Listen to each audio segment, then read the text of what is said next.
sobre todo, viendo que lo importante, hermanos, hermanas, es que esta diferenciación que se va a hacer hoy, esta noche, no estoy señalando ni a Roxana, ni a Federico, ni a Steven, ni a ninguno. Simplemente lo que estoy tratando de alguna forma es de caminar sobre el texto en una perspectiva en donde podamos ubicarnos en el momento en que Juan estaba, al igual que Pedro estaba al puro casi final de su vida. Sin embargo, se está hablando de que la carta se escribe en el año 90, en el año 100. El pastor de Calvary Chapel de una fecha ahí que es el año 100 sobre la que se escribe primera de Juan. Me pareció muy interesante cómo lo justifica. Y dice que para él la última carta que se escribe es esta, que no fue Apocalipsis, sino que esta carta se escribe después de Apocalipsis. Es interesante, no estoy diciendo que tenga razón ni nada, pero me parece que a la hora de investigar, eh, se empiezan a ver cosas muy interesantes. Ya para mediados del segundo siglo, ¿verdad? Estamos hablando de que eso es el primer siglo y ojalá ustedes tengan noción de que estamos hablando de 2 siglos. En el segundo siglo aparece una figura conocida para propios y extraños que es San Agustín. Y San Agustín, se convierte de una forma muy particular, ¿verdad? Porque San Agustín llega y dice, es que yo no sé por qué razón los escritos de los cristianos se me parecieron a todo lo que habían escrito los griegos y los filósofos. Pero dice San Agustín algo muy interesante, dice, lo que me llamó la atención es que Juan dice que el texto se hizo carne y habitó entre nosotros, eso no lo dice absolutamente nadie. Ok, criterio, vamos a analizar esto, vamos a pedirle al Señor que nos introduzca en el texto y nos muestre sobre qué vamos a avanzar esta noche. Primera de Juan 1:3, versículo 3, entramos al 3 hoy. ¿Todos están viendo? ¿Me escuchan bien? Sí, señor. Sí, sí, señor. Primera de Juan 1:3 dice lo que hemos oído, eso os anunciamos, para que también ustedes tengan comunión con nosotros. Y nuestra comunión verdaderamente es con el Padre y con su Hijo Jesucristo. Realmente no hay nada extraño en las palabras de Juan al decir el propósito de por qué está escribiendo, y él está diciendo, y lo vuelvo a repetir, estas cosas les escribimos para que su gozo sea cumplido. Para que su gozo, hay una discusión importante porque algunas Biblias dicen nuestro gozo y otras dicen vuestro gozo. Lo importante es que el gozo sea cumplido. Entonces, si tenemos el texto aquí y el texto nos está mostrando, Juan, algo muy evidente con relación a lo que hay en un contexto en donde en el año 70 ya Jerusalén había sido totalmente arrasada al punto tal de que existe un historiador que dice que hasta se podía pasar un arado en el lugar donde estaba el templo, lo cual nos dice que fue completamente arrasado. Jerusalén había sido completamente arrasada, ya no había templo, no había adoración. La iglesia central ya no estaba en Jerusalén, o sea, había el asunto caminado por todas partes, y es un detalle importantísimo el hecho de saber que en ese contexto el imperio romano seguía gobernando con sus ansias de territorio, sus locuras con relación al tema moral y sus locuras con relación a la forma en cómo conquistar más territorio, y eso era en cómo se estaban viendo las cosas. Y Juan llega a escribirle la carta que se coinciden la mayoría de especialistas en decir que es un sermón, que no es una carta. ¿Por qué es un sermón? Porque le está diciendo a la gente cómo él quiere que la gente vea las cosas, y realmente les está diciendo, vean, ¿saben qué? Si se aprenden esto, se lo aprendieron todo, concéntrense en esto. Entonces notemos que vuelve a repetir lo que él había empezado diciendo en la primera carta, de Juan, diciendo lo que existía desde el principio, lo que hemos oído, lo que hemos visto con nuestros ojos, lo que hemos contemplado, lo que han palpado nuestras manos acerca del verbo de vida. ¿Por qué? Bueno, porque es que ya empezó una bronca en ese tiempo con el asunto de que María es la madre de Dios y que había que empezar a rendirle culto. Es muy probable que ya María hubiese muerto, y una de las corrientes que eran importantes mencionar en ese sentido era esta corriente que iniciaba con, de alguna forma, con llamar la atención, porque el asunto se refuerza más hacia el año 300, donde se habla ya de la madre de Jesús y ese tipo de cosas. Pero dentro de las cosas que Juan está tratando de hacer, es hacerle ver a la gente que las cosas no inician con María, que las cosas están antes de María, que Jesús es el hijo de María, pero María no es la mamá de Dios. O sea, que es un asunto que la gente no hay forma. Y ahora Mario Bergoglio dijo hace poco que dijo hace poco lo que la palabra dice, que María no es corredentora con Cristo, ¿verdad?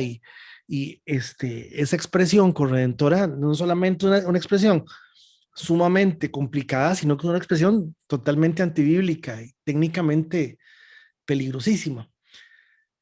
Juan empieza diciéndoles: no quisiera que ustedes se pierdan con relación al hecho de que yo no estoy inventando las cosas, porque las cosas comienzan cuando yo las vi. Las cosas comienzan desde el principio del tiempo. Igual inicia su carta, su evangelio. Es más, él dice lo que han palpado nuestras manos acerca del verbo de vida. Entonces dice, pues la vida fue manifestada en nosotros y nosotros la hemos visto. Damos testimonio y les anunciamos la vida eterna, la cual estaba en el Padre y se nos manifestó.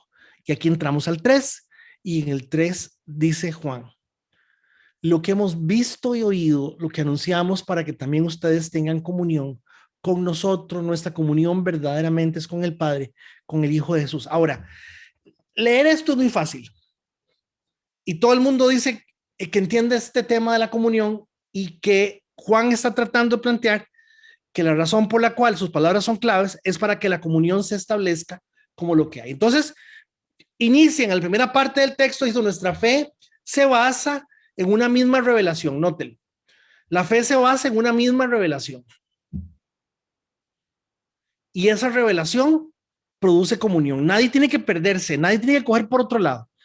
La fe se basa en una misma revelación. Y esa revelación produce comunión. Inmediatamente,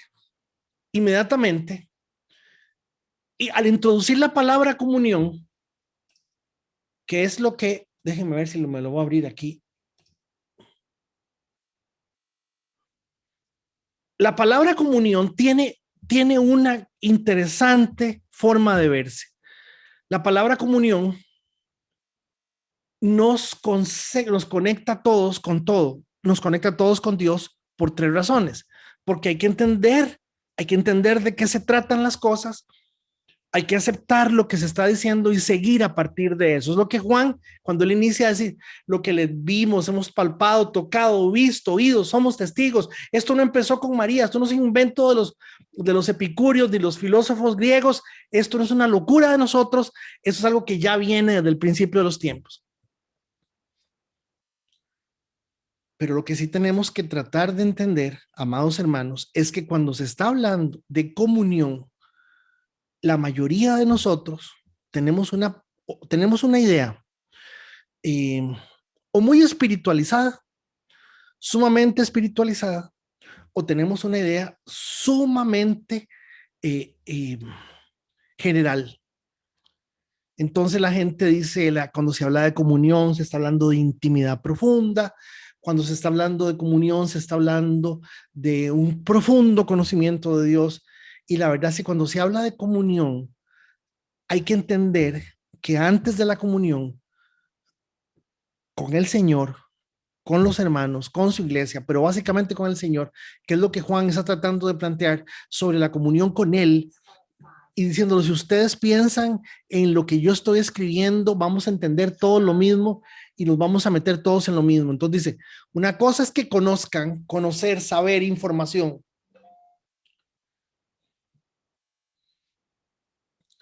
Otra cosa es la relación y otra cosa es la comunión. ¿Cuál es la diferencia entre relación y comunión? Que la relación es un contacto. La relación es un contacto. Y hay contactos muy buenos. Hay contactos realmente muy buenos. Perdóneme, pero tengo algo que me pica montones y entonces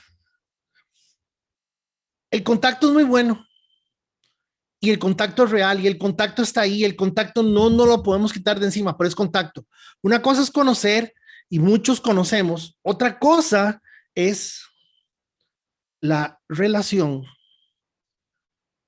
y otra cosa es la comunión. ¿Y cuál es la diferencia entre comunión y relación? La palabra es obediencia.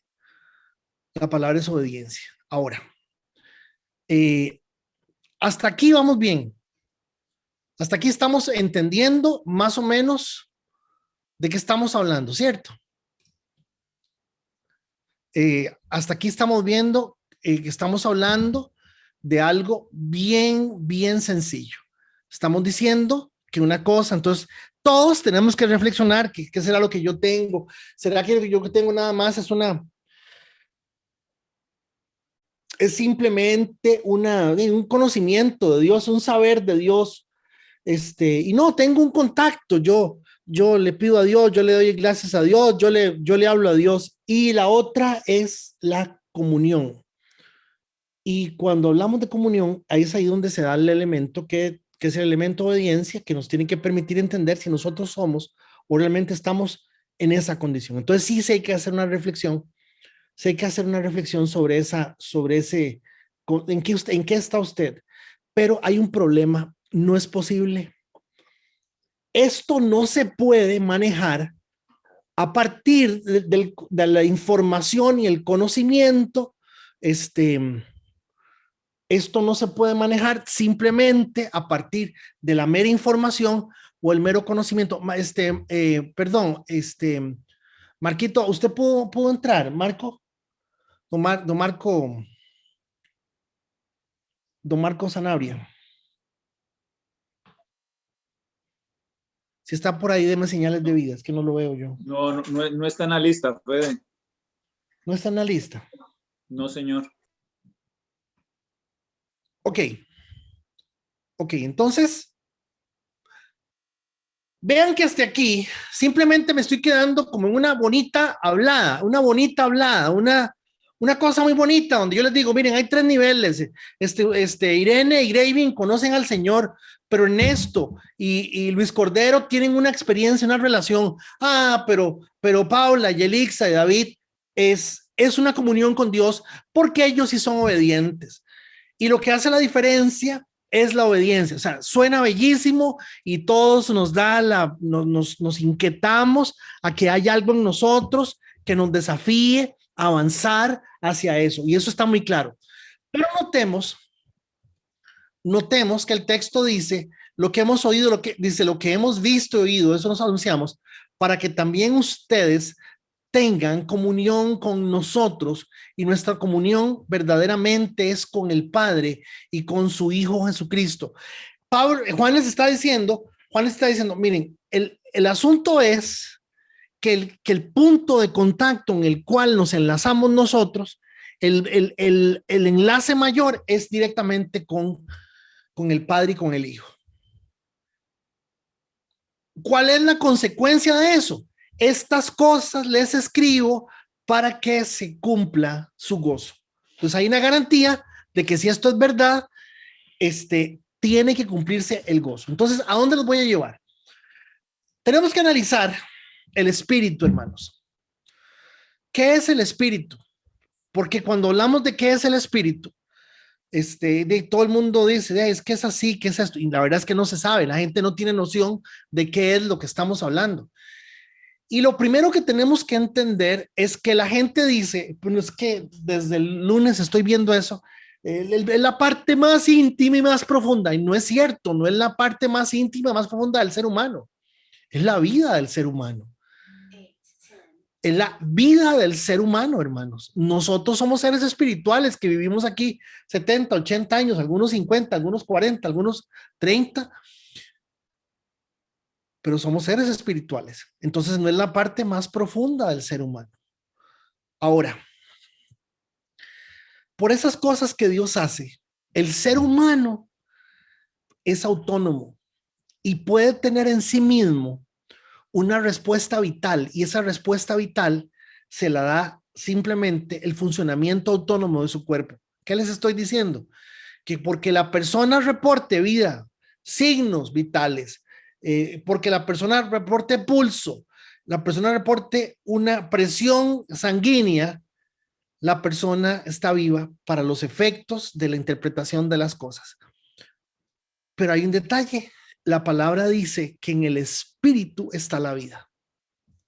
En el espíritu está la vida, no está no está, como se dice, en la sangre, y en el sentido de que la sangre se alimente el cuerpo. Pero quien le da espíritu al cuerpo, quien le da vida al cuerpo es el espíritu. Ahora, cuando hablamos del espíritu, y aquí es donde yo quiero que ustedes me entiendan mi necedad y la fregadera que me traigo con el tema de la salvación. Cuando la persona, espérense para ponerles aquí para poner aquí el marcador. Cuando la persona está sin Dios, esta parte, esto no existe, esto no está, eso no existe. El espíritu no está en la persona, pero la persona está viva porque lo que está vivo es su cuerpo con su alma. ¿Qué hay en el espíritu, damas y caballeros? En el espíritu encontramos tres cosas fundamentales que nos revelan, nos enseñan, nos muestran, nos dicen por qué razón la salvación es tan importante, por qué razón entender la salvación es sumamente necesario.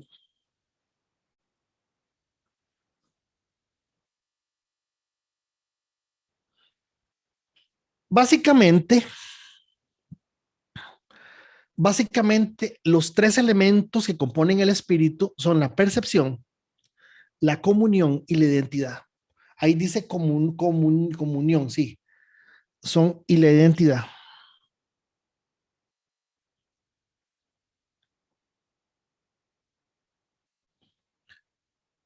Cuando estamos hablando de por qué tiene que estar el espíritu en nosotros, bueno, primero porque es la primera señal de Dios en nosotros. Es la primera señal de Dios en nosotros. Ahora, le estamos hablando que la palabra comunión tiene que ver con el tema de la obediencia, ¿cierto? Pero es que no es la obediencia en términos de lo que la palabra está pretendiendo mostrarnos, no es una obediencia sumisa en la cual yo simplemente lo que hago es, agacho las orejas, digo así es, así es. No, eso no es, porque no tiene nada que ver con la lucha de mi naturaleza.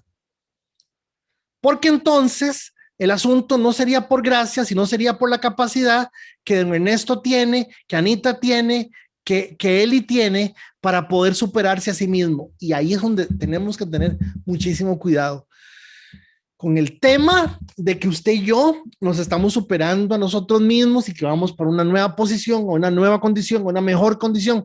Eso es bien complicado. Entonces, hay dos realidades que nos habilitan, nos enseñan, nos muestran cómo funciona y cómo es nuestro espíritu de alguna forma. Para empezar, si la persona tiene el espíritu, la persona percibe lo que nadie percibe. Por eso es que uno de los elementos del espíritu es la percepción. ¿Por qué? Porque la interacción, o sea, el contacto con el mundo Esto es completamente diferente. No sé si voy muy rápido o voy perdido. ¿Alguien quiere decirme algo o quieren hacerle un comentario? No duden en hacerlo. A ver.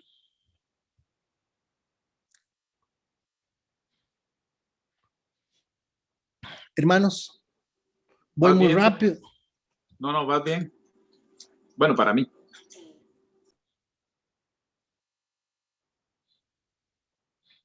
Ok, entonces Dele, voy. dele. ¿Qué dijo? Ven, esa es lisita, esa única lisita en su especie, en su género. Entonces voy. Dice el texto. Vean qué increíble esto. Dice, velen y oren. ¿Que hagan qué con el cuerpo? Aguántenla. Velar es aguante. ¿Qué es velar? ¿Qué es velar? ¿Alangranados? Aguantar, ¿sí o no? Velar es aguantar. Y oren. Someta el cuerpo, velando y orando, para que no entren en tentación. O sea, concéntrense, focalícense. Dice, ojo esto, a la verdad está, el espíritu a la verdad está dispuesto. O sea, fíjense que la condición del espíritu está en ese estado de percepción donde el espíritu está listo para aquello que venga de parte de Dios o que sea de Dios en el momento en que sea. ¿Sí me están siguiendo? Pero la carne es débil. La carne es débil. Por eso es que, de alguna forma, simplemente no es que la carne me gana, es que no soy salvo. No soy salvo, todavía no he alcanzado la salvación. Hermanos, la salvación no se pierde si la salvación es legítima. ¿Alguien me está escuchando? La salvación no se pierde si es legítima, pero si es cualquier cosa que yo quiero decir que es salvación y no es salvación, lógicamente lo voy a perder y se me va a ir me voy a enredar. La salvación dada por el Señor, eso es imposible perderlo. Pero la realidad de lo que se está viviendo es una realidad en donde el espíritu está listo para lo de Dios en cualquier momento, el cuerpo no. El problema es que cuando yo ya veo que yo no, qué raro, y a mí no me nace a mí, cuando yo logro darme cuenta que yo soy una persona que el 99.9% del tiempo es yo con yo, para mí y solamente yo, hermanos, hay que abrir los ojos. Primera de Corintios 2:11, porque ¿quién de los hombres sabe las cosas del hombre? Sino el espíritu del hombre que está en él. Así tampoco nadie conoció las cosas de Dios, sino el Espíritu de Dios. Entonces notemos que estamos ante una revelación del Espíritu que nos permite percibir, que nos permite darnos cuenta de una realidad interna, de una realidad externa, interna y externa. La externa nos damos cuenta de que podemos estar entendiendo y que no puedo caer en tentación. Me estoy dando cuenta que estoy cayendo en tentación y la tentación es que no quiero hacer que mi espíritu de alguna forma sea formado en función de lo que verdaderamente es la vida que él está percibiendo. Y luego tenemos el interno. Sí, adelante. Una pregunta. Es que, bueno, hace un ratito usted dijo que el que no, o lo entendí mal, el que no tiene salvación es nada más cuerpo y alma, no tiene espíritu. No hay espíritu, exactamente. Entonces, en el Génesis, el Señor crea al hombre y sopla aliento de vida que se Sopla el espíritu. Ajá. Adán cuando cae pierde eso.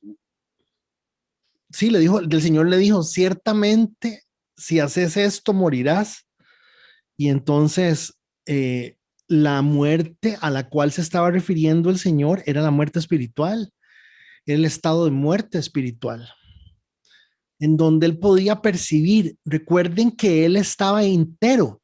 Adán no era un hombre religioso, ni era un hombre cristiano, Adán era un hombre integral, entero, y podía percibir a Dios y las cosas de Dios tan cerca de él que Dios caminaba a la par de él.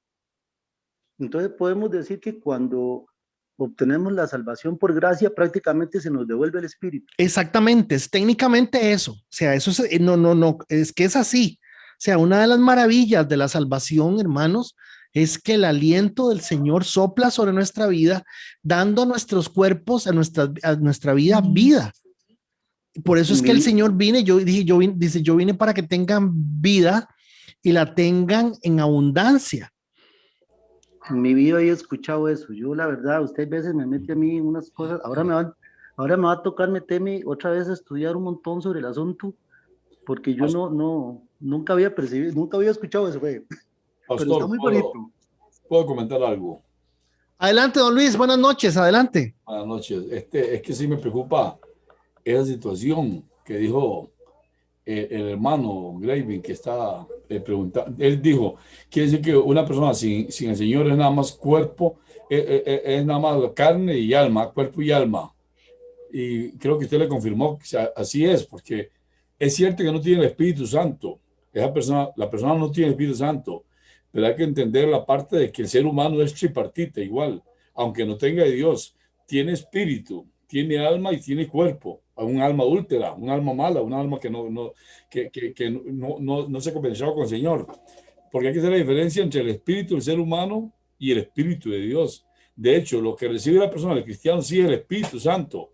La persona que no es convertida no tiene el Espíritu Santo, pero tiene el Espíritu del hombre, el Espíritu que Dios le dio. De hecho, dice que el Espíritu vuelve a Dios que lo dio, aunque sea de cualquier persona, tiene Espíritu. De hecho, se habla de que los animales tienen Espíritu, que no tienen alma, pero si tienen el Espíritu de Dios, el Espíritu de vida que Dios le dio. Entonces, de hecho, en la Biblia, normalmente, en la palabra de Dios, normalmente se escribe el espíritu del ser humano con minúscula, pero el espíritu de Dios con mayúscula. O sea, lo que no tiene la persona impía, la persona del mundo, es el Espíritu Santo de Dios, pero tiene el espíritu del hombre, siempre es tripartita. Aunque no tenga a Cristo en su corazón, tiene el espíritu del ser humano. Es más, tiene la obligación en la parte espiritual de buscar de Dios, porque Dios se le reveló, dice Romanos que Dios se le reveló.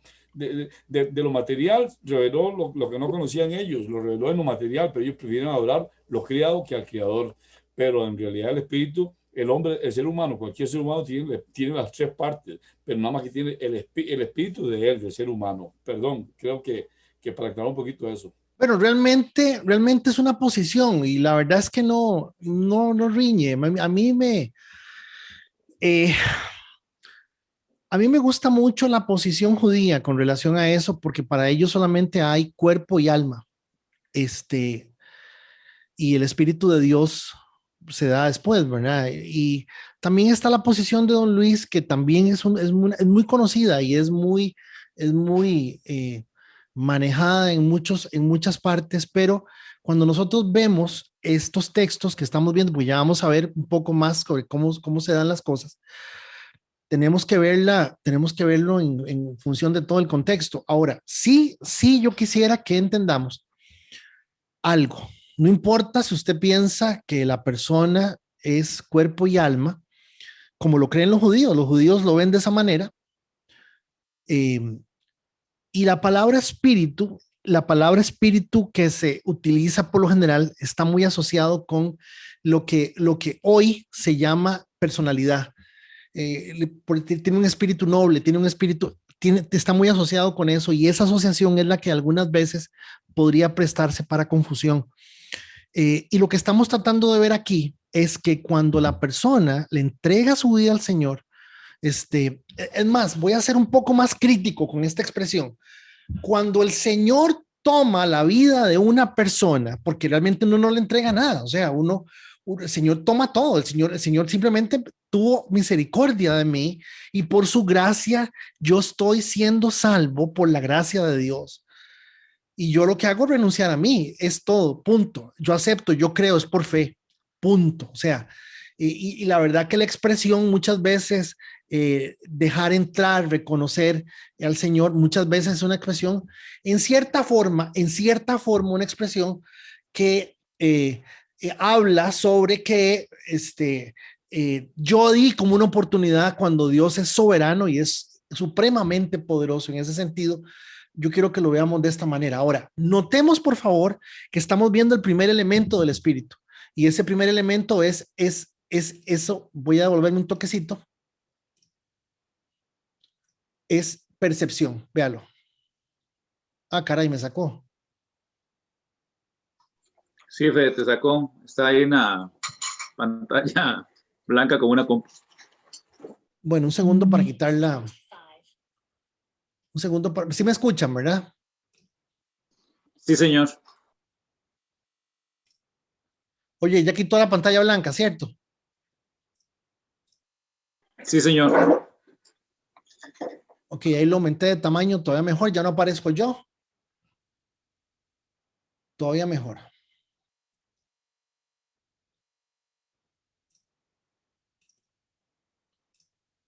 Viene.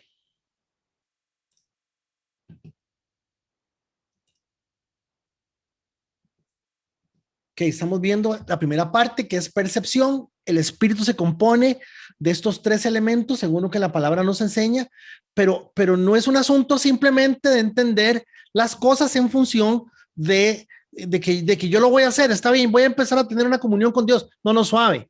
Es que no es así nomás. Es que tenemos que entender que la salvación no es en vano, que lo que se celebra hoy, que es la muerte del Señor, no es cualquier cosa. No es cualquier cosa.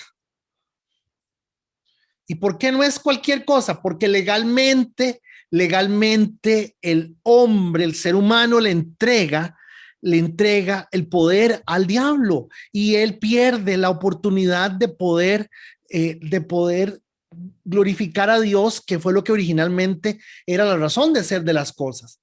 Ok, entonces estamos viendo percepción. Vean este otro.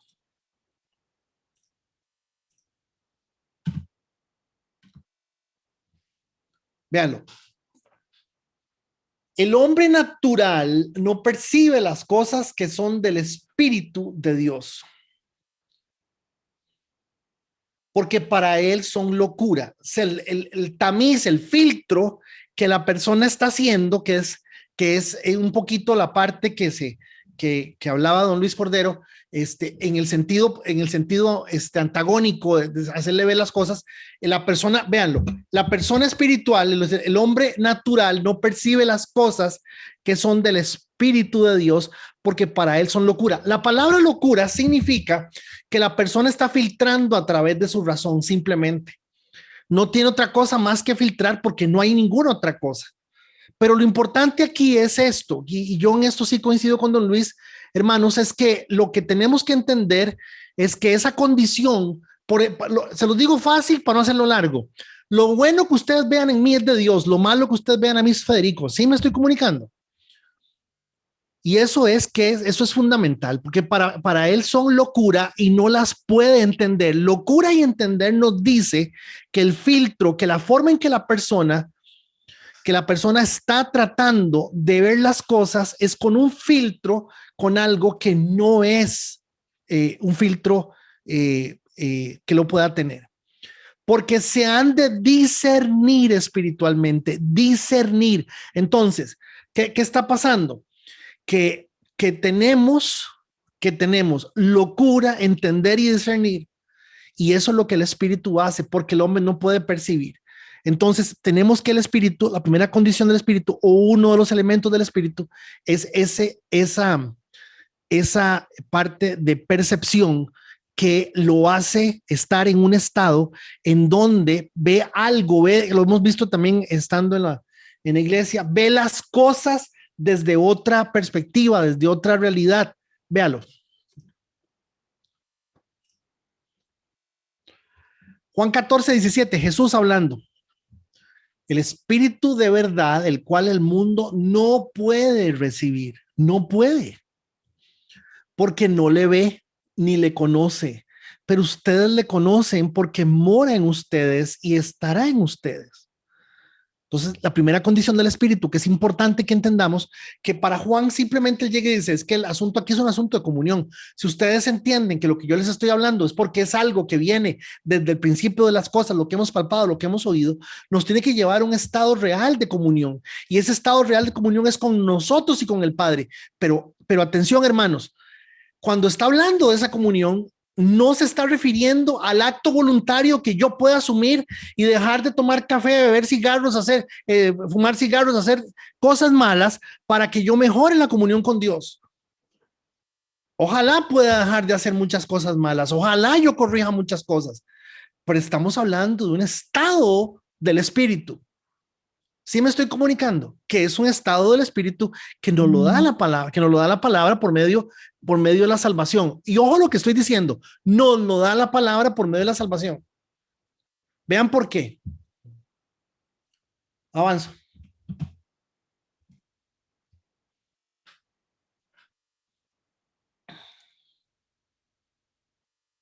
Esto es Romanos, creo que Romanos 8. Porque ya que en la sabiduría de Dios, el mundo no conoció a Dios por medio de su propia sabiduría. El ser humano no puede y no va a conocer a Dios. Es más, voy a decirles algo. Mientras no esté el Espíritu de Dios, lo que la gente dice que conoce no es a Dios. ¿Sí me estoy dando a entender? El mundo no conoció a Dios por medio de su propia sabiduría. Agradó a Dios mediante la necedad, la locura, dice la Reina Valera, de la predicación, salvar a los que creen. Me llama poderosamente la atención que creo que es la Biblia de las Américas, dice necedad. Interesante. Pero noten que estamos ante otra cosa. Noten que el espíritu funciona en otro nivel. Noten que el espíritu tiene la capacidad de no quedarse. Cuando una persona, una madrugada de estas, yo me levanté y vi que doña Roxana había publicado unos textos bíblicos y yo dije, wow, esto está... Había un texto que no recuerdo en este momento. Yo dije, lo voy a dejar así para que no, y boté el teléfono y ya no me fijé más. Perdí el texto, pero me llamó poderosamente la atención lo que el texto decía. Hermanos, el espíritu está dispuesto. El espíritu está dispuesto. Pero yo seguí durmiendo. Ahora, estoy haciendo una analogía muy sencilla, extremadamente sencilla. Pero lo que el texto está diciendo aquí es que no, ni la religión, ni la teología, ni nada que el hombre establezca como prioridad por encima de la palabra nos va a permitir conocer a Dios. Vean. Ahora sí, tenemos una comunión. ¿Qué es la comunión? La comunión es un estado de sumisión, literalmente. Eso es comunión. Comunión es intimidad, comunión es comunicación, comunión es frecuencia, comunión es todo eso. Pero, a ver, Steven, ¿qué pasa cuando vos querés que tu hijo haga algo, vos le pediste que hiciera algo y él quiere que vos le compres algo, le regales algo, le prestes algo? Y tu hijo piensa, y entonces vos venís y él dice, y le condicionás aquello que le vas a dar. Ojo el ejemplo. Se lo condicionás a Steven, vos le decís, bueno, hagamos una cosa. Si usted logra hacer esto o hace esto, yo a usted le digo que le voy a hacer esto, esto y esto y esto. ¿Te ha pasado, Steven? Claro. Ok, siguiente pregunta. ¿Te ha pasado que vos llegás y le decís a tu hijito, a tu muchacho, a tus hijos, por ejemplo, seguiste viendo que ya no fue una conducta de una vez, ya es un comportamiento, ya entra al rango de comportamiento? Entonces vos llegás y le decís, papá, qué bien, ya veo que ahora sí estás haciendo esto con cierta frecuencia. Pregunta, don Steven, ¿cómo te sentís? ¿Cómo ven las cosas? ¿Cómo percibís lo que él está haciendo? Hay satisfacción por la sumisión, perdón. Ok, quiere decir que la sumisión está condicionada al hecho de saber, o por decirlo así, tu comunión, tu relación con tu hijo está condicionado al nivel de obediencia de tu hijo. No necesariamente, pero es algo que está presente. No sé. Claro que es algo. Claro que es algo. ¿Por qué? Pues dices, yo quiero que me compren esto. Y uno le dice, mamá, pero ¿cómo le va a comprar a usted esto? Si usted ni siquiera tiende la cama, si ni siquiera se lava los calzoncillos, ni siquiera hace esto, ni siquiera hace lo otro. O sea, fíjense cómo esencialmente cuando la persona, por decirlo así, en un plano sumamente natural, entra en una realidad de sumisión, hace que haya una respuesta, haya un dar y recibir recíproco en función del hecho de que la persona está caminando con cierto orden. Entonces, ahora no lo invento yo, véanlo. Romanos 8:15. Dice, no hemos recibido el espíritu de esclavitud para estar otra vez en temor, sino que hemos recibido el espíritu de adopción, noten, adopción, por el cual clamamos papá. Recordemos que para los judíos jamás se le dice a Dios papá. Dios es Dios, pero jamás papá, menos papito, Abba Padre. Es una expresión de cariño, de dulzura, de ternura. Pero el 16 es el texto que todo el mundo se brinca en función de entender que estamos hablando de algo que no somete. Dice, ojo el 16, el Espíritu mismo da testimonio. ¿Cuál espíritu? El Espíritu Santo. El Espíritu mismo, oigan, el Espíritu mismo da testimonio a nuestro espíritu. O sea, el espíritu nuestro recibe una convicción del Espíritu Santo de que somos hijos de Dios. Noten que estamos hablando que esto es producto de una condición de adopción, de una condición de padre e hijo, de es un espíritu que recibimos y que no se da en función, la comunión no se da en función de la experiencia personal tradicional de una persona que quisiera decir yo voy a tener una comunión con Dios y punto. No se puede. ¿Por qué no se puede? Bueno, porque el texto dice que hemos recibido no hemos recibido el espíritu de esclavitud para estar otra vez en temor, sino que hemos recibido el espíritu de adopción. Ya pertenecemos. La palabra adopción, don Steven, es pertenecer, es adquirir los apellidos de la otra familia, es la expresión de la voluntad de la persona de querer tomar, es hacerse responsable por esa otra persona. Entonces, tanto en el caso de un menor que sea incapaz, que no tenga la edad para hacerlo, pero tanto adopta el menor como el que está adoptando. En este caso, el proceso de adopción se da de forma unilateral porque es Dios quien nos está adoptando. ¿Sí me estoy comunicando? Si dije alguna tontera, me corrigen, por favor, con toda libertad.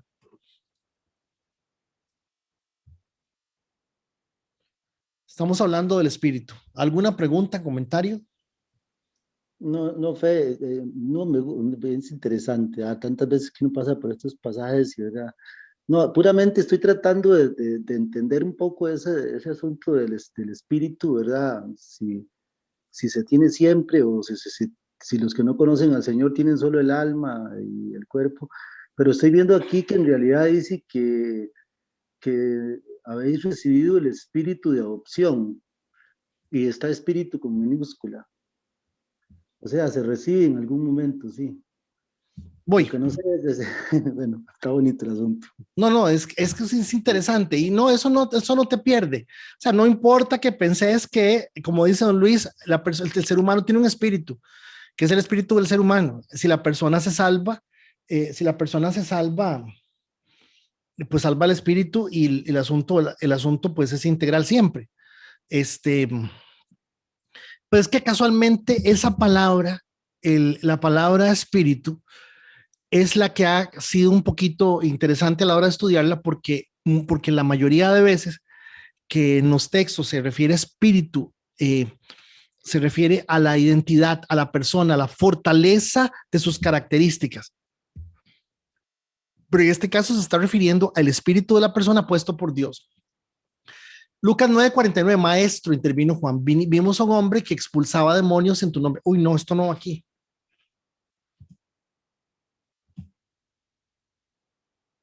Aquí está. Aquí está. Subordinación. Ah, bueno, pero yo, aquí vi una cosa yo.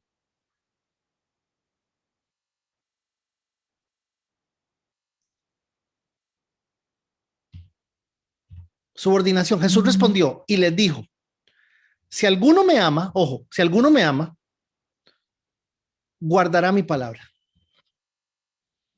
¿Cuál es cuál es el indicador? Las canciones, las reuniones, el dinero. No, guardará mi palabra. Y ojo, dice, y en consecuencia, mi Padre lo amará. Y vendremos a él y haremos con él morada. Esta es la expresión más pura de la comunión. ¿Sí lo están viendo conmigo? Jesús respondió y les dijo, si alguno, pero ojo el condicional, ¿verdad? Ojo el condicional es si alguno me ama, guardará mi palabra. Y claro, aquí entra toda esa discusión que guardar la palabra, no solamente leer la Biblia, hay que ponerla en aplicación, todo eso, claro que sí. Pero hermanos, yo quiero que ustedes vean que la comunión es consecuencia de una experiencia en el cual, a ver, ¿a quién le interesa la palabra si no es solamente a los hijos de Dios? Y si a un hijo de Dios no le interesa la palabra, es porque no es salvo.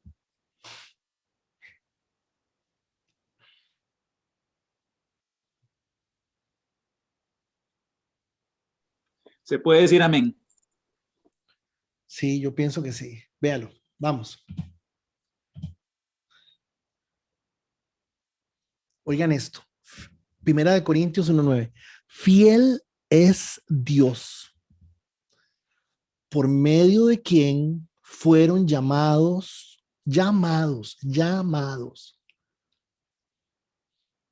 Y cualquiera puede, ¿no? No, yo a partir de ahora, verá, o sea, no le fallo un culto, pastor, va a ver, usted va a ver, póngame a hacer a limpiar, a barrer. No se puede, porque el texto dice que fiel es Dios por medio de quien fueron llamados a la comunión con su Hijo Jesucristo, nuestro Señor.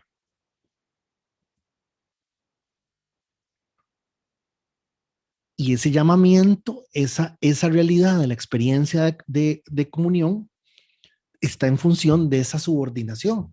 Número 3, que es lo tercero que nos muestra y nos revela el Espíritu. ¿Por qué es que está hablando Juan de la comunión?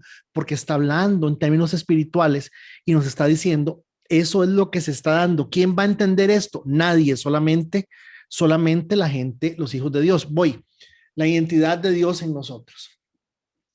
¿Qué es lo otro que nos revela el Espíritu en nuestras vidas? ¿Qué es el Espíritu? ¿Qué más tiene el Espíritu en nosotros? ¿Cuál es el otro elemento del Espíritu? Bueno, la identidad. Génesis 2:7. Aquí está el texto que estaba mencionando Gravy. Entonces el Señor Dios formó al hombre del polvo de la tierra y sopló en su nariz aliento de vida, y fue el hombre un ser viviente.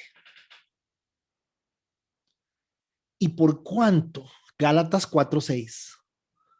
Gálatas 4:6. ¿Qué le dio al hombre en su condición de que empezara a vivir? El Espíritu de Dios. ¿Dónde está la máxima manifestación de la identidad de un ser humano? En el Espíritu de Dios, no en nuestra personalidad. 4:6. ¿Y por cuánto sois hijos? Dios envió a vuestros corazones el Espíritu de su Hijo. Díganme si eso no es una joya. El cual clama, Abba, Padre. ¿Y por cuánto somos hijos? Va de nuevo. ¿Y por cuánto somos hijos? Dios envió a nuestros corazones el espíritu de su Hijo. ¿Dónde está la identidad? La identidad está en que el Hijo de Dios, si es hijo de Dios, si es salvo, si es nacido de nuevo, no por un ceremonial, sino porque él genuinamente ha tenido una experiencia personal con el Señor y públicamente ha confesado que es hijo de Dios. Ve a Dios como su papá, sustento, provisión, refugio. Avanzo. Tengo uno más. Aquí está el texto polémico, que no está don Marco Sevilla, pero don Marco preguntó eso la vez pasada. Dice, en él también ustedes, después de escuchar, vean qué fortaleza de poder de texto, después de escuchar el mensaje de la verdad, el evangelio de vuestra salvación, y habiendo creído, fuisteis sellados con él, con el Espíritu Santo de la promesa. David, tal vez aquí, esta es la parte que te mencioné, está con nosotros el pastor David Carrillo de la iglesia, de nuestra iglesia hermana en Guapiles, y siempre compartimos montones y aprendemos muchísimo uno del otro, y David es un músico espectacular, bellísimo. David, esta fue la conversación que quedó pendiente en algún sentido, porque aquí está la única forma de evangelizar. O sea, la única forma de evangelizar es esta. Si no se evangeliza con la palabra y es la palabra completa, no es evangelización. En él también ustedes, después de escuchar el mensaje de la verdad, y el mensaje de la verdad es todo. No se puede pretender tomar el mensaje de la salvación como si fuese algo en donde tenemos que llevar a la persona a una reflexión. No, es que el mensaje de la verdad va integral, va todo, hablemos de todo, todo lleva al Señor. Dice, el evangelio de vuestra salvación, y vean que la palabra vuestra personaliza la condición que la persona escuchó aquello, que le abrió los ojos y dice, eso a mí me rescata, me salva, eso es para mí. El modelo tradicional de evangelismo, que es un modelo que generalmente ha sido desde la tarima, con diferentes cosas, presentando al Señor, es un modelo que de alguna manera retoma algo de esto, pero evidentemente la única forma que podemos garantizar que el resto de la gente va a ser salva es con el hecho de que las personas genuinamente se den la oportunidad de compartir la verdad de sus vidas en la realidad de cada uno. Ve el 14. Estamos hablando de la identidad que nos es dado como garantía, ahora sí, con el Espíritu Santo de la promesa, que nos es dado como garantía de nuestra herencia, con miras a la redención de la posesión adquirida de Dios para alabanza de su gloria. O sea, yo ya no puedo ver la vida ni puedo ver mi vida en la perspectiva de cuánto yo voy a lograr aquí y cuánto, si yo lo que logro aquí es lo que yo necesito lograr. Lo que la perspectiva de lo que estamos viendo me hace a mí entender que de alguna forma es que hay algo mayor, una herencia mayor, un futuro que no se basa en lo que es hoy aquí. Un futuro que nos hace entender que el Espíritu Santo fue puesto en nosotros con una realidad, por una necesidad. Estamos hablando de la identidad que nos da el Espíritu. Creo que tengo uno más. Y es que el texto de Juan 3 dice, así su gozo será cumplido. ¿Y cuál gozo? ¿Cuál gozo? Pues lógicamente estamos hablando es el gozo que nos da la plenitud. Y la plenitud de entender que el Espíritu en nosotros funciona a partir de estos tres criterios, o son los tres criterios que lo componen, o son las tres constantes permanentes que se están dando, y eso es lo que sucede en nosotros cuando opera la salvación. Por eso Juan termina diciendo, en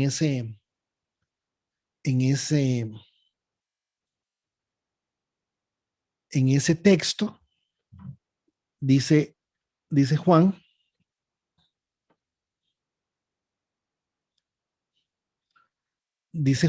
dame un segundo, el 4, lo que hemos visto y oído, les anunciamos, para que también ustedes tengan comunión con nosotros, y nuestra comunión verdaderamente es con el Padre y con su Hijo Jesucristo. Es una comunión, por eso les digo, tiene que ver con la salvación.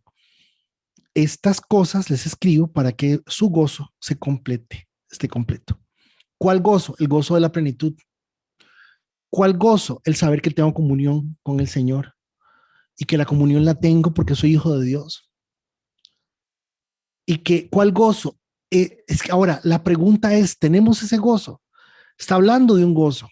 Ahora, sinceramente, no tienen por qué estar de acuerdo conmigo. Yo entiendo gozo muchas veces en el Nuevo Testamento. Yo, Federico Acuña, y no tienen por qué estar de acuerdo conmigo, como la capacidad de entender, de tener claridad, de tener el corazón satisfecho. Yo, hermanos amados, para mí gozo va, para mí gozo va más allá simplemente del hecho de saber si me hace feliz o me hace sentirme bien. Para mí gozo es la oportunidad de poder ver claridad, de poder entender, de poder asumir las cosas en esa perspectiva. Preguntas, comentarios, observaciones. Amados hermanos de Olivo Verde. Es que me llamó la atención cuando usted dijo, bueno, si había alguna observación, y usted puso, bueno, que a criterio muy personal suyo, el gozo habló de algunas características del gozo dentro de la iglesia, pero creo que analizándolo como gozo, como gozo de una gozadera, de estar feliz. Pero usted pone muy bien ahí en el texto, dice que el gozo es como la plenitud, dice que el gozo es la forma de plenitud en el Señor, y es muy correcto eso, a mi percepción. El Salmo 51, el cual escribe David, lógico, después de haber pecado, después de que Natán lo reprende y todo, y él se humilla ante el Señor, es muy lindo, porque es aquel salmo que dice, ten piedad de mí, oh Dios, conforme, ok, conocemos el Salmo 51. En el verso 11 dice, no me eches delante de ti y no quites de mí tu Santo Espíritu. Notemos que en el Antiguo Testamento el Espíritu Santo no había venido, vino hasta Pentecostés. Entonces, lo que había esporádicamente, el Espíritu Santo del Señor entraba en la persona. Ahora permanece con nosotros para siempre, sus hijos. Aunque David era hijo y los profetas eran hijos, el Espíritu venía en el momento en que el Señor lo permitía. Igual que cuando en el templo entraba como humo, entraba la presencia del Señor, era el Espíritu Santo del Señor. Entonces dice el verso 12, muy claro, vuélveme el gozo de tu salvación. Algo muy lindo, porque él sabía que tenía la salvación del Señor, que no iba a dejar de ser hijo, pero dice, vuélveme el gozo de tu salvación.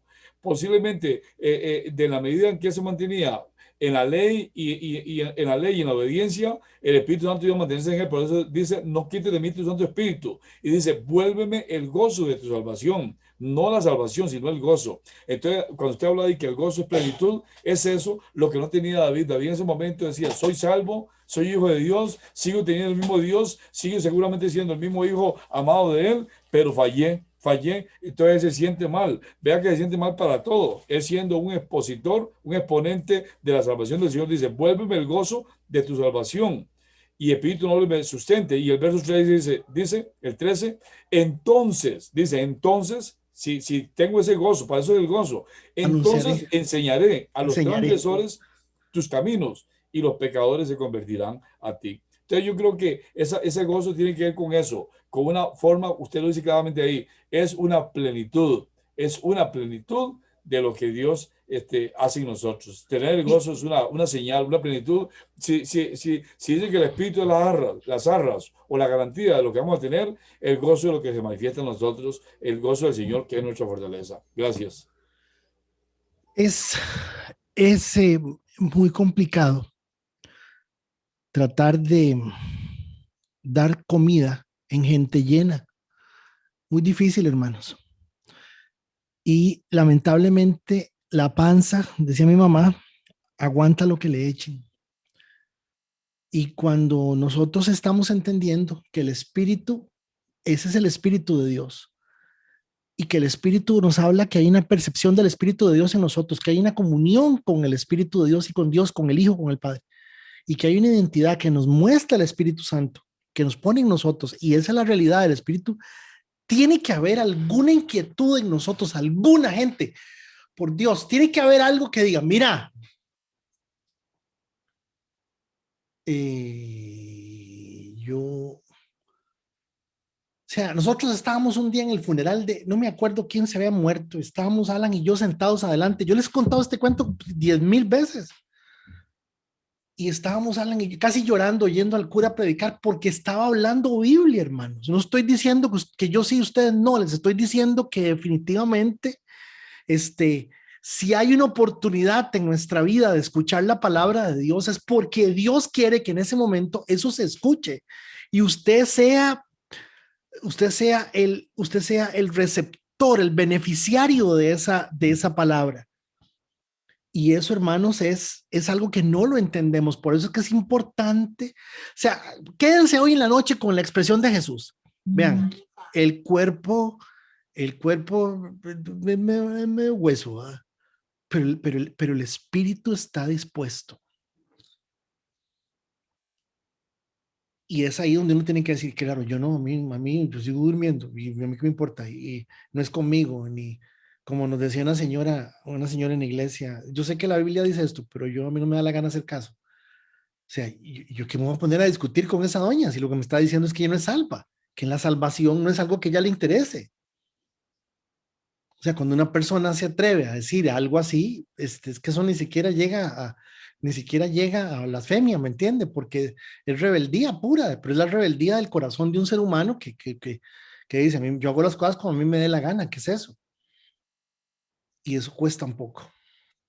Hermanos, no tengo palabras para agradecerles este grupazo de hoy Viernes Santo, ¿verdad?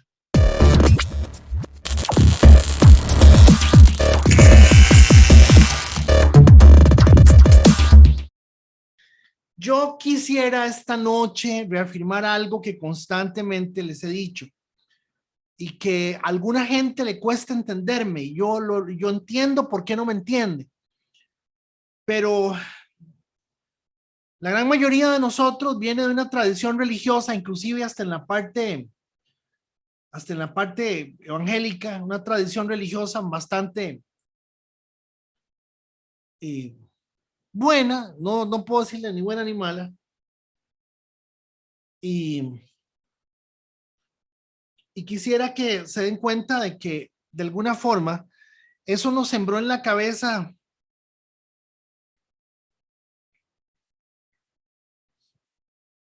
una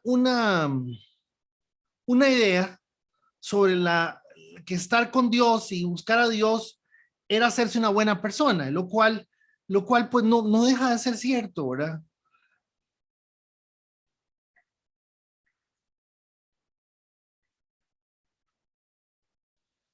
No deja de ser cierto, no deja de ser importante. ¿Por qué no lo vamos a hacer si de hecho por todo lado la palabra lo repite? Lo que pasa es que producto también yo no sé ni cómo decirlo, de la intervención de los movimientos carismáticos y de los movimientos pentecostales, estimados compañeros y compañeras de batalla, hemos subestimado, hemos menospreciado, hemos subutilizado la acción del Espíritu Santo. Y entonces nos hemos quedado con una experiencia del Espíritu Santo que es meramente eso, una experiencia que no tiene una realidad cimentada en el texto, en la palabra, en lo que de verdad debe ser. Entonces, esta noche en el análisis del tema con relación al capítulo que nos corresponde, entramos al verso 16, que ya nos tocaba hoy, el verso 16. Y quisiera que veamos que ya el verso 16, de hecho, los 5 autores que estamos trabajando como un punto de referencia, como un análisis, como de consulta, los 5 coinciden en que el 16 es diferente, es raro y está difícil de interpretarlo, de analizarlo, o de poderlo ver simplemente como una nueva, como un texto entre todo lo que Juan viene hablando. Dijimos que Juan tiene una característica a la hora de hablar, que sale con un tema, luego lo refuerza, luego le da vueltas al tema y vuelve a salir con el tema. Y es una forma muy interesante de verlo. Entonces dice, verso 16, si alguno viere a su hermano cometer pecado que no sea de muerte, pedirá a Dios, le dará vida. Esto es para los que cometen pecado que no sea de muerte. Hay pecado de muerte por el cual yo no digo que se pida. Vieran qué interesante. Y de verdad, pues, uno se pone a pensar que pues este texto es un texto que no es fácil. Es un texto que no es fácil. Hay muchas posiciones y buenas. Hay gente buena. Están los teólogos castizos, los españoles, que son muy buenos. A mí me encanta todo lo que es los teólogos castellanos en español son muy buenos. Lamentablemente se nos murió Juan Stan hace ya 6 meses en este año 2021. Y pues era uno de ellos, ¿verdad? Hacer teología desde el punto de vista del castellano. La gente tiende a pensar que por ser nosotros, tener un idioma como el español, es un idioma que no se presta mucho para una buena teología, para una buena interpretación, cuando es todo lo contrario. El español tiene una riqueza bellísima. Si alguno viera a su hermano cometer pecado que no sea de muerte, pedirá a Dios, le dará vida. Ok, lo primero que tenemos que entender, mis amados hermanos, es que el apóstol viene hablando sobre saber pedir y pedir con confianza. Recordemos que eso es lo que se venía hablando anteriormente, que sepamos pedir, que no tengamos temor de pedir, que pidamos conforme al corazón de Dios, que Dios va a conceder las cosas. Y hasta analizamos la palabra cosas un poquito, con un poquito de, yo diría de detenimiento, yo no diría profundidad. Me parece arrogante usar la palabra profundidad, porque yo diría detenimiento. Yo no me atrevo a decir, tengo muchos años estudiando esto, o sea, jamás. O sea, cuando la palabra de Dios dice, cuando uno cree que sepa, mejor sepa que no sabe nada, porque apenas están empezando a descubrir los rollos del mal muerto. Los rollos del mal muerto no tienen ni 100 años de haberlos descubierto, y hay cosas en las cuales de verdad tenemos que tener cierto cuidado, pero también entender que no se requiere ser un doctor en teología, ni en lenguas antiguas, ni en lenguas bíblicas, para poder entender el mensaje fundamental de la palabra. Y el mensaje fundamental que tenemos que ver es que si alguno viera a su hermano cometer pecado que no sea de muerte, pedirá y Dios le dará vida. Ven qué interesante. O sea, de primera mano, hermanos, usando eso así como está. Si usted ve una persona que está cometiendo un pecado que no sea de muerte, pida por la persona. Dice pida, no la acuse, no la traicione, no, en fin, vea qué interesante. Y Dios le dará vida. O sea, está hablando, yo lo anoto aquí ahorita en mis notas, está hablando sobre la intercesión de alguna forma, y no deja de ser importante que lo podamos ver entre todo lo que se está haciendo. Entonces, primero tenemos el texto. sencillo, simple, donde nos dice qué debemos hacer ante una persona que la estamos viendo en una situación de pecado. O sea, eso es lo primero que tenemos que con humildad reconocer y recibir del texto. No puedo creer que seamos 30 personas esta noche. Bueno, también tengo que reconocer que si hay hombres entre nosotros. Ahí está Néstor, ahí está don Manuel, ahí está don Marco, don Steven, Carlitos Reyes, Graving, y Carlos, que ya apareció porque yo ahora lo hice sacado del Zoom. Véanlo ahí. Si alguno ve a su hermano cometer pecado que no sea de muerte, agárrelo y trasquílelo. Trasquílelo. No, dice, pida y Dios le dará vida. La misma expresión, Dios le dará vida, hermanos, es muy interesante. Es muy, muy interesante. Pero sí está hablando de eso, por lo menos de fondo. Juan está diciendo interceda. Por lo menos de fondo, Juan está diciendo pida por esa persona. Pídale a Dios por esa persona. De fondo, o sea, lo primero que usted y yo tenemos que ver. Dice, esto es para los que cometen pecado que no sea de muerte. ¿Y por qué este texto es difícil? Bueno, porque para empezar, usted está viendo algo que dice que no sea pecado, que sea de muerte. Definir pecado de muerte, bueno, pasaríamos bastante rato tratando de ver por qué razón se podría ver de una manera o de otra. Juan explica, hay pecado de muerte por el cual yo no digo que se pida, si la persona se está dando así. Nótese que el apóstol viene hablando en los textos anteriores, sobre saber pedir y pedir con confianza. Y habla sobre que nosotros sepamos pedir para nosotros, pero en el 16 dice que pidamos por otra persona. Al final, basado en aquel texto del Salmo 37:4, deleítate a sí mismo en el Señor y Él concederá las peticiones de tu corazón. Ese texto nos enseña que el Señor está hablando de una persona que se deleite en Él. La única petición de su corazón es poder seguir agradando a Dios. Entonces, al final todo es una alineación entre deseos y propósitos, mis deseos y los propósitos de Dios. Entonces estamos ante un texto difícil y que a pesar de que sea un texto difícil, no debemos de perder un sentido básico, sencillo, que la palabra de Dios nos muestra y es oremos por una persona, todos vamos a pecar, el pecado que se está cometiendo es un pecado, es un pecado real, y cuando ya dice que es pecado de muerte, pues entonces sí hay un análisis que tenemos que hacer que nos tiene que llevar a ver las cosas con cierto rigor, con cierta importancia. Pecado de muerte, para empezar, da por un hecho que todo el mundo sabía de qué estaba hablando. Juan de una vez parte de una realidad donde la gente entendió por qué. Y es que sí había en el pueblo judío, hablando de judíos, había una diferenciación entre algunas cosas y otras, donde decían, bueno, la persona que hace esto, que se coma un poco de tierra del suelo y que se la tome con agua y que ese va a ser su castigo. Pero el que haga esto tiene que morir apedreado.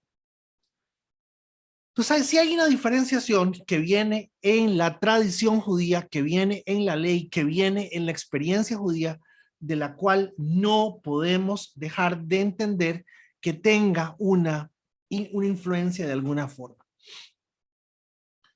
Y esa influencia, amados hermanos, pues véalo por favor, ese pecado de muerte, definitivamente tenemos que enfocarlo en una realidad muy, muy sencilla, y es que se está hablando del rechazo de Cristo. Pero tal vez es un rechazo, y veámoslo así, tal vez es un rechazo meramente consciente, voluntario, es un rechazo abierto, flagrante. No sé si alguien pudo ver hace unos días había lo vi en Facebook y lo vi en YouTube. Hay un pastor predicando en un parque, en una manifestación LGTB. No sé si alguien lo vio. ¿Alguien se lo vio? Contésteme, por favor, para yo. ¿Alguien pudo ver eso? Era un parque, había un parque y había una manifestación LGTB, todos saben qué es LGTB, ¿verdad? Están con de esas arcoíris y están bailando chingos y las mujeres parecen hombres y los hombres mujeres. ¿Alguien vio ese video?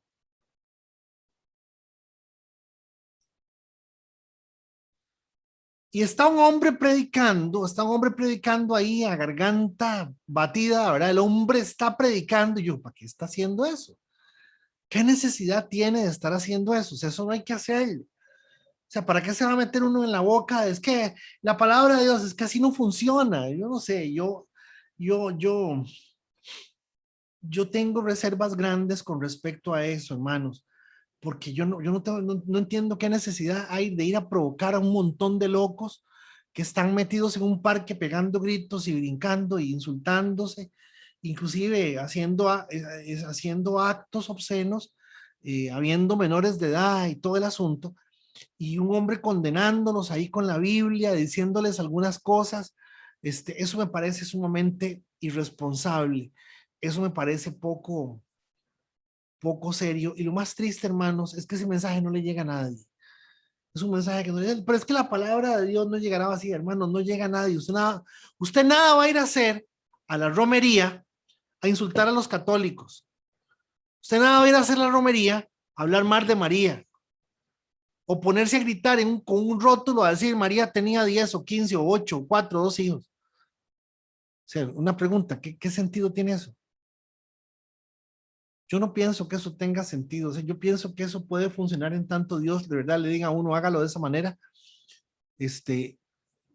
Y esos tiempos se dieron de otra forma, hermano. Yo no lo puedo ver eso como algo de Dios. Sin embargo, es muy importante para efectos de nuestra conversación que me sirva el ejemplo para darles a entender que algunas personas, cuando este predicador le hablaba al que estaba como dirigiéndole con el megáfono, le decía, ustedes son hijos del diablo. Me dije, ¿qué me importa ser hijo del diablo? ¿Qué me importa? ¿Acaso que usted también, usted será hijo de Dios y no dónde está? No ve con la ropa que anda. O sea, y cuando uno oye la respuesta que le dan al predicador, cuando uno oye la falta de temor, cuando uno oye las cosas, pues uno se da cuenta de que definitivamente estamos en otro tiempo. Pues hablar del pecado de muerte en esta noche, damas y caballeros, tenemos que tomar en cuenta que el pecado de muerte podría hablarse del rechazo flagrante, de la actitud flagrante de rechazo de Cristo. La negación total y consecuentemente, para nosotros pecado es pecado verlo, yo soy así, a mí nadie me va a cambiar, yo lo veo de esta manera, a mí no me importa ser así, para ellos es lo más normal del mundo, no se toma un trago, Dios hizo la marihuana, si la marihuana no fuera hecha por Dios, o sea, la marihuana es ensalada, digo aquel, ¿verdad? La marihuana es ensalada, y ese tipo de cosas, hermanos, una cosa totalmente, fuera de este mundo. Entonces, una de las acepciones de esta expresión, que es el pecado que no sea de muerte, es esa situación que es complicado. Ahora, dependiendo de cuán bueno, cuán puro se sienta usted, para usted pecado de muerte va a ser cualquier cosa que usted no la haga, ¿me entiende?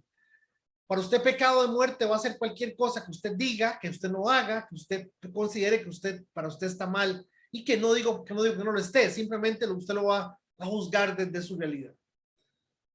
Entonces noten que es un texto, voy a decirles algo, quien me impresionó la forma en que le entró al texto es William Barclay. Me impresionó montones. William Barclay es un comentarista de hace siglo y medio, un hombre de Dios que es bastante sencillo a la hora de exponer cómo él analiza las cosas, y me encanta la forma en que lo hizo. Entonces, la persona sabe que es pecado, lo intuye de alguna forma, pero no le importa, no le interesa saber que está ofendiendo a Dios, o que Dios, ¿para qué Dios? No le interesa a Dios para nada. la persona le resta crédito a las consecuencias o bien a sí mismo la figura de pecado. Es que a mí no me importa que sea pecado, para mí no lo es. Usted está con esa necedad y a mí, yo no sé si alguno alguna vez ha visto al padre Luis Toro. El padre Luis Toro es una figura dentro de la Iglesia Católica bastante particular. Y otra vez, ¿verdad? Los evangélicos caemos en el pleito y en la discusión de algo que es totalmente innecesario, supuestamente a defender la Biblia, a defender a Dios. No hay ninguna necesidad. ¿Por qué, hermanos? Porque para la comunidad romana, la Biblia no es autoridad. Es parte de las cosas, es más importante la encíclica, es más importante la tradición. La palabra tiene una importancia, pero un porcentaje del 1 al 10% tal vez. Por lo tanto, discutir cuando de fondo la autoridad es otra, es muy delicado, hermanos, es muy delicado. Y pues no tiene ningún sentido. La persona le resta crédito a las consecuencias o a sí mismo o a la figura del pecado. No le importa enfrentarse con la responsabilidad de esa conducta y, como se dice ahora, tengo derecho a ser así. Entonces pareciera que por el uso de los tipos de verbo que se están así usando en el griego, Juan hace referencia a esa actitud. Y el libro de Éxodo o Deuteronomio, no recuerdo cuál, muy claramente decía que cualquiera que peque soberbiamente, y me gusta mucho que lo diga así, cualquiera que peque soberbiamente contra Dios, dice el texto, está cometiendo pecado soberbiamente, pecado soberbio. Eso me pareció muy interesante. Y entonces fíjense ustedes que esa actitud de soberbia es tal vez de la que estamos hablando. No estamos diciendo si peca o no peca, porque todos de alguna forma vamos a pecar. Es si reconoce a Dios en su vida de algún modo. Entonces, es que dicen, es que eso es pecado, sí, pero para él no lo es. Para él no lo es, para él no es pecado, para ella no es pecado. Entonces, es una lucha con ese texto importante. Por otro lado, se habla de pecado porque podría ser castigado. Y aquí me encontré algo muy interesante que no deja de analizarse. Cuando el apóstol dice, si alguien ve cometer a alguna persona un pecado que no sea de muerte, noten que también Pablo hacía referencia a que habían personas en la iglesia, en la comunidad, que comen y beben indignamente sin discernir el cuerpo del Señor. Juicio comen y beben para sí, por lo cual muchos enfermos y debilitados entre ustedes, y muchos han muerto. Muchos han muerto. Entonces, si habla de pecado, podría ser de una posición ante algo en donde la persona conscientemente y abiertamente simplemente está en un estado de negación, de rebeldía con Dios, que no le interesa lo de Dios, y que menciona Pablo una de las referencias que también hace como cierto clic desde el punto de vista de la mezcla exegética, o sea, de la comparación de los textos. Eso se llama mezcla exegética. Del punto de vista de la mezcla exegética, hermanos, vemos cómo aquí hay algo que nos dice que, pues, de alguna forma, la persona está en una posición donde no se arrepiente, donde no busca a Dios, donde no ve que lo que esté haciendo podría ser, por decirlo así, pecado. Me encontré un material bastante interesante que habla sobre que los primeros años del cristianismo se cuela una corriente en donde se decía que después del bautismo, quien esté bautizado nunca más volvía a pecar, y quien estuviera bautizado nunca más podía volverse a arrepentir de nada. Eso es muy delicado, pero sí podría ser un pensamiento, porque no sé si don Luis se acuerda, pero muchas veces hubo congregaciones y tradiciones en las cuales se decía que ya la persona, habiendo sido bautizada, la persona estaba en una condición donde absolutamente no cometía ningún tipo de pecado. Y luego, hablar de pecado de muerte, también se habla sobre el tema de la apostasía. ¿Qué es la apostasía? La apostasía es cuando usted conoce a Dios, cuando usted le entrega su vida al Señor de alguna manera, cuando usted sabe y conoce la palabra y de alguna forma se aparta completamente y deja todo a un lado y no le interesan las cosas de Dios y más bien se convierte en un enemigo de Dios. Eso también pues es considerado pecado de muerte. Y como pueden ver, el análisis que se hace con relación a esto podría ser un pecado, podría ser un pecado no hacerlo, pero lo importante es que él dice, hermanos, si alguien ve, o sea, usted es testigo del pecado del hermano, ore por él. Si él insiste en ser homosexual, en hacer esto y manejar las cosas así, por lo menos no reconoce las cosas, ni ore, porque no hay nada que hacer. Es lo que Juan está diciendo. Hay bastante discusión alrededor de este texto, hermanos, y muy buena discusión, muy rica, muy importante, pero sobre todo una discusión que nos tiene que llevar otra vez a lo que les dije. Número uno, usted no tiene por qué ser experto en Biblia, ni experto en griego, ni en arameo, ni en chino, para poder ver lo simple del texto. Ore por la gente que usted está viendo como testigo, viendo testigo de lo que la persona está haciendo. Entramos al verso 17 y hace una reafirmación muy importante y dice Juan, toda injusticia es pecado, pero hay pecado no de muerte. Vuelve a hacer la afirmación y también también Barclay, también Pérez Millós, también le voy a decir Bruce, Gordon McPhee, ellos dicen es algo bastante interesante. ¿A qué se refiere? Porque inmediatamente pareciera que el 17 más bien pertenece al 16 y la nueva idea empieza en el 18, que es como realmente tenemos que ver. Al final, ¿qué tenemos que captar del 17? Toda injusticia es pecado. Toda injusticia es pecado. Y aquí, pues, la expresión, como les dije, sigue siendo difícil de entender, sigue siendo muy delicada. Pero sí nos dice que toda injusticia nos vincula a todos y que todos estamos propensos a cometer esa injusticia y que la injusticia podría habernos expuesto a todos en una condición en la cual pues se nos cuente, se nos tome, se nos reconozca como pecado. Hay que aclarar que no está hablando sobre la blasfemia contra el Espíritu Santo. La blasfemia del Espíritu Santo es un pecado que se cometió una sola vez y no se puede volver a cometer. Es imposible volver a blasfemar contra el Espíritu Santo como ya lo hizo el pueblo de Israel. No se puede, porque tenían que darse algunas condiciones y una de las condiciones es que quien juzgara el pecado fuera el mismo Jesús y Jesús fue quien lo juzgó. Entonces, ¿qué pasa?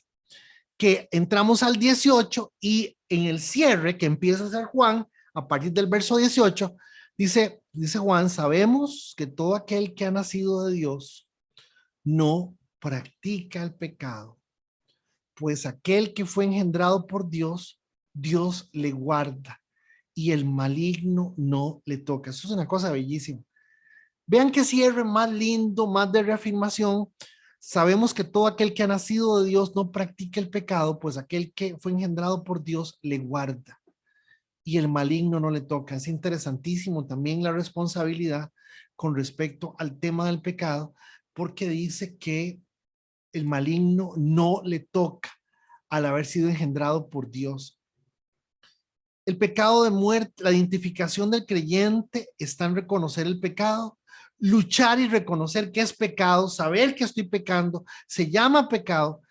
Y lo más importante, hermanos, es saber que dependemos todos los días de la misericordia de Dios. Y aquí en el 18, donde inicia la recta final del cierre del capítulo 5, noten que Juan trata de hacernos entender de que sí, Sí somos, sí estamos, sí somos muy vulnerables, pero que hay dos cosas que no podemos dejarlas pasar. Número uno, Dios nos guarda. Y número dos, el maligno no nos toca. Noten que está diciendo dos cosas que se salen completamente de nuestro control. Completamente. Nos está diciendo dos cosas que quedan completamente fuera de nuestro control. Que Dios nos guarde no está en nuestro control. Y que el maligno no nos toque es un asunto de Dios. Por lo tanto, notemos que esencialmente estamos hablando de la actitud, del corazón, de la soberbia ante las cosas. Y aquí quiero llamar la atención de todos nosotros, empezando por Federico, quiero llamar la atención de que uno de los graves pecados más graves y más serios que cometemos es pasar el día, durar el día sin creer y pensar que no hemos pecado, que no pecamos, que no hemos cometido ningún pecado. Cuando lo que es clave, lo que es importante es que no tenemos noción de cuánto Dios y a dónde y cómo Dios nos guarda y qué momento el maligno nos iba a tocar y no lo hizo. Por eso es que tenemos que darnos cuenta que tenemos que depender 100% de la misericordia de Dios, damas y caballeros. Y ese verso 18, sabemos que todo aquel que ha nacido de Dios no practica como una práctica habitual, permanente y responsable, en el sentido de que inclusive no lo considera como tal. Dice, la identidad, la naturaleza de esta persona lo hace ser una persona engendrada por Dios, guardada por Dios, y que el maligno no le llega. Seguimos en el cierre del verso 18 y en el verso 18 entramos al 19 y hace una afirmación categórica en donde dice, sabemos que somos de Dios y el mundo entero está bajo el maligno. Entonces, noten que nuestra identidad siempre hará la diferencia, pero nuestra identidad no es una suerte de interpretación entre la mejor versión de cada uno y la persona que Dios espera que cada uno sea. Eso no es así. O sea, hermanos, yo creo que pasaría la historia como el aprendiz de pastor más impopular del mundo.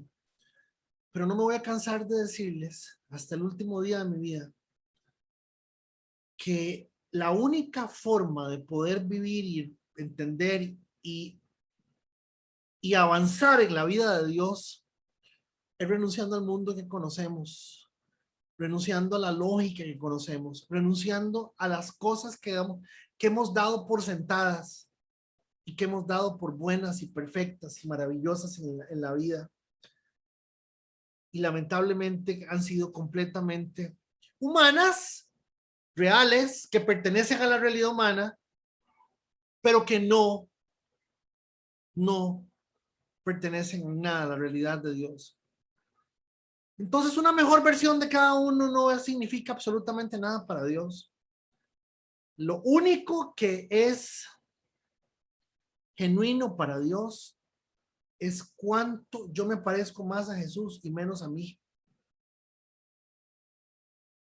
Noten que el verso 19 habla de una diferencia. ¿Por qué? Porque en el mundo se puede ser bueno y está mal. Se puede ser bueno en el mundo, ¿sí? Se puede ser bueno en el mundo, muy bueno. ¿Y cómo lo ve uno la gente? Bueno, qué buena gente que es bueno, es una buena persona. Dice, sabemos que somos de Dios, sabemos que somos de Dios. Ojo, sabemos que somos de Dios. Y el mundo entero está bajo el maligno. Hay una separación, una evidencia. Sabemos que el Hijo de Dios ha venido y nos ha dado entendimiento para conocer al que es verdadero. Y estamos en el verdadero, perdón, en su Hijo Jesucristo. Este es el verdadero. Este es el verdadero Dios y la vida eterna. Está hablando totalmente otra cosa. Entonces, entender desde lo sencillo de cómo ha sido todo el proceso, así como entender y saber que es la única vida que existe. La vida de Dios, la vida con Dios, la vida donde dependemos de la fe, no de la casualidad, no de la buena suerte, dependemos de la fe para lograr vivir. Vivir sin fe es una vida pasca, fría, es una vida sin mayor sentido. Entonces el cierre de Juan es un cierre, ahora sí, el cierre de Juan es de altísimo nivel, porque dice, sabemos que el Hijo de Dios ha venido. Y esa venida es por un entendimiento importante, debido a la presencia de él aquí. Porque lo verdadero es él, porque el mundo está bajo el maligno. ¿Sí me estoy comunicando? El mundo está bajo el maligno. ¿Logramos entender eso? No. No, porque nos creemos buenos, porque nos sentimos buenos, porque no somos tan malos como otros, y ese tipo de cosas. Entonces, fijémonos que esta reflexión que Juan nos está llevando a hacer en el verso 19, en el verso 20, viene partiendo de la realidad de la conciencia de que el pecado es inherente a nosotros, pero que el pecado que definitivamente es un pecado que ni se preocupe por la gente porque vive en el mundo que vive. Y es muy feo tal vez decirlo así, pero cuando uno ve a veces la actitud de los hijos de uno en muchas cosas, uno dice, Señor, ten misericordia de él, ten misericordia de ella, ten misericordia de estos chiquitos, Señor, porque ellos viven en el mundo que viven y para ellos teniendo lo que tienen, y es uno, teniéndolo a uno, lo tienen todo. Y lamentablemente pues es algo muy, muy complicado. Llegamos al capítulo 5, verso 21, el último capítulo, el último versículo del capítulo 5, el último versículo de Primera de Juan, y hace un cierre, como Juan lo viene haciendo durante todo el texto, espectacular, ¿verdad? Hace esos cierres así, con bombos y platillos, porque lo personaliza, hermanos. Fíjense que lo personaliza. Él dice, guárdense de los ídolos. Guárdense de los ídolos. Vean de lo que les vengo hablando. Les vengo hablando del pecado. Les vengo hablando de que ustedes no saben pedirle a Dios. Renuncien a ustedes. Renuncien a la forma en que ustedes ven las cosas. Denle la oportunidad a Dios que les muestre cuál es la vida. No es que Dios tiene un propósito. No, el propósito es que Dios te muestre cuál es la vida. ¿Qué es la vida de Dios?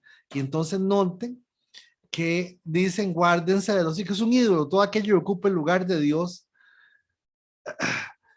¿Cómo se construye? ¿De dónde sale el ídolo? Y sale porque yo le dedico 3 cosas: tiempo, interés y recursos. Pero ese cierre de Juan, guárdense de los ídolos, contextualmente le está haciendo ver a la comunidad mixta de judíos y griegos, mixta de gente que no necesariamente era griega, pero que estaba mezclada ahí, renuncien a todo lo que conocen, que es de alguna forma lo que yo les vengo diciendo, y este es el cierre del libro de Juan, que les recuerdo, mis amados hermanos, que Juancito, regálenme 10 segundos nada más.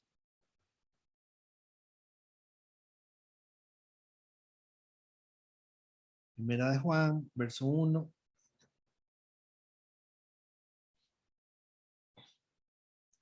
Cuando Juan empieza, Primera de Juan, capítulo 1, verso 1, dice lo que era desde el principio, lo que hemos oído, lo que hemos visto con nuestros ojos, lo que hemos contemplado y palparon nuestras manos tocante al verbo de vida, pues la vida fue manifestada y la hemos visto y testificamos y les anunciamos la vida eterna, la cual estaba con el Padre y el Padre se nos manifestó.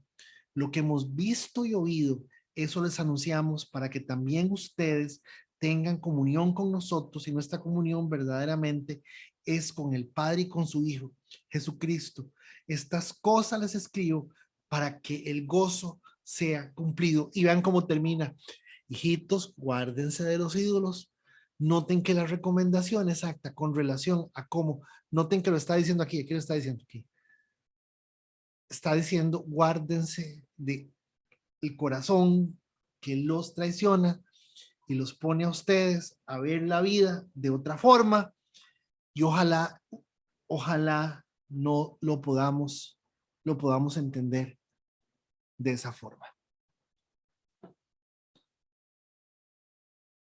Esa introducción contrastada con este cierre es sencillamente para mí un contraste bellísimo, espectacular, muy importante, porque es exactamente como él empieza hablando sobre, hermanos, sobre que la gente sigue creyendo. Es que ahora me dice evangélica, ahora me dice cristiana, ahora soy buena. No, seguimos siendo los mismos chanchos, hermanos. Pero somos chanchos que bajamos el moco y le decimos, Señor, perdóname, limpia, Señor. Señor, quiero honrarte, quiero agradarte, me estoy comunicando.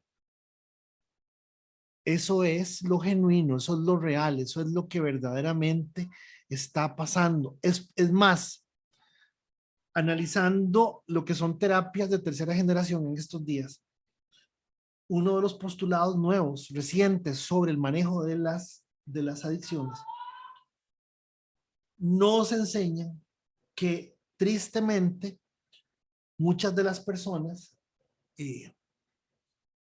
no salen de la adicción, y no van a poder salir porque simplemente van a ser adictos toda la vida. Y la adicción jamás se va a curar. Lo que van a hacer es sustituir y cambiar la adicción por otra cosa. Ese cierre de Juan, al decirle Juan, la vida de Dios, se los voy a leer en otra versión porque parece me estoy dando a entender yo. Llévenla cuello para que vean. Como dicen los chiquillos. Véanlo. A ver.